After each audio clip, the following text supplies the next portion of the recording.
लेकिन समस्या ये है कि कुछ दिन पहले मेरे अपनों ने किसी को लाइव में थप्पड़ मार दिया था।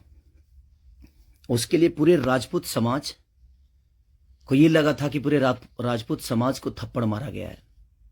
कुछ राजपूत समाज, पूरे नहीं, कुछ थे। कुछ उसमें से कलाकार बंधु भी थे कि उनके सपोर्ट के लिए बाय रोड मुंबई से चल के और जाके कि हाँ राजपूत समाज को मारा गया है, हम बर्दाश्त नहीं करेंगे। फिर से वही काम मेरे साथ हुआ है। फिर से मेरी बेटी को टारगेट किया गया है, फिर से उसके नाम को, उसको फोटो को लगाकर गाना गाया गया है। मैं उस राजपूत समाज से यही पूछना चाहता हूं कि आप लोग गलत को हमेशा ऐसा ही सपोर्ट करोगे? हमारे लिए सब लोग, देखिए, कुछ लोग कहते हैं कि जातिवाद करता हूं मैं। जब मेरी फैमिली की मैटर पे कुछ चीजें आती है तो क्यों चुप हो जाता है सारे के सारे लोग? क्यों चुप हो जाते हैं? वहां आपका समाज नहीं समझ में आता है? हैं? अब मुझे क्या करना चाहिए?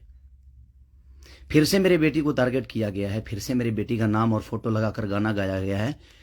तो मैं उस राजपूत समाज से पूछना चाहता हूं, जो लोग हथियार लेकर खेसारी को ढूंढ रहे थे, कहां हैं आप लोग अब? हैं? क्यों किसी को मजबूर, क्यों किसी पिता को मजबूर कर रहे हो आप लोग गलत करने पे यार?